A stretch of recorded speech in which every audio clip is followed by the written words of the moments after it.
এই সময়ের দর্শক নন্দিত অভিনেত্রী তাসনিয়া ফারিন পেশাদার সঙ্গীত শিল্পী না হয়েও গেল ঈদ উল ফিতরে রঙে রঙে রঙিন হব গান গেয়ে রীতিমতো ভাইরাল গায়িকার তকমা পেয়েছেন। গানটিতে তার সহশিল্পী হিসেবে কণ্ঠ দিয়েছিলেন গায়ক অভিনেতা তাহসান খান। সে সময়ে ইত্যাদিতে প্রচারিত গানটি মুহূর্তেই লুফে নিয়েছিল শ্রোতা দর্শক। গানটি এখন ইউটিউব ট্রেন্ডিংয়ে ৩৯ নম্বরে রয়েছে। বর্তমানে অভিনেত্রী ফারিনের থেকে দর্শকের কাছে গায়িকা ফারিনের চাহিদা যেন একটু বেশি। হরহামেশাই গান গেয়ে শোনানোর অনুরোধ আসে তার কাছে। সম্প্রতি যুক্তরাজ্যের লন্ডনে মাইল্যান্ড স্টেডিয়ামে বাংলাদেশ ফুড ফেস্টিভ্যালে ভাইরাল গানটিতে পারফর্ম করেন অভিনেত্রী।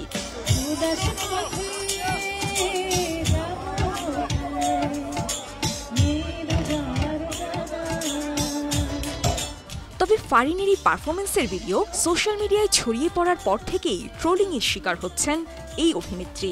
ইত্যাদিতে গাওয়া গানের সুরের সাথে লাইভ পারফরমেন্সের মিল না পেয়ে নেটিজেনরা নানা রকম মন্তব্য করছেন।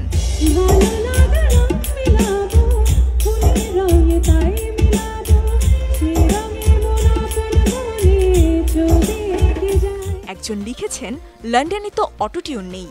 আরেকজন মন্তব্য করেছেন, এমন বেসুরা গলায় গান গেয়ে কিভাবে ভাইরাল হলেন।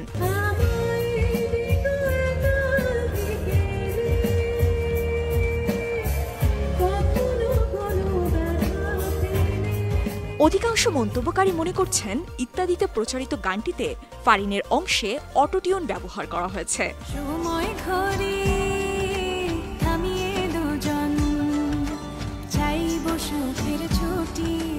অনেকে আবার গানটি এত জনপ্রিয় হওয়ার আসল কারণ হিসেবে তাহসানকে কৃতিত্ব দিচ্ছেন। আজ রঙে রঙে রঙিন হব, রঙের হাওয়ায় ভেসে যাব রঙের দুনিয়ায়। তবে অভিনেত্রী ফারিন ছোটবেলা থেকেই গানের চর্চা করে আসছেন। গায়িকা হিসেবে ক্যারিয়ার করতে চাইলেও মায়ের ইচ্ছা পূরণে শেষমেশ অভিনেত্রী হন তিনি।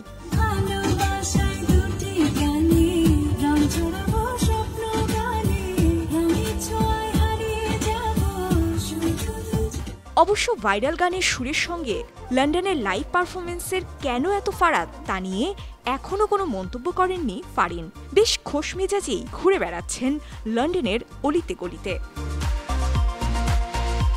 News desk 52 TV.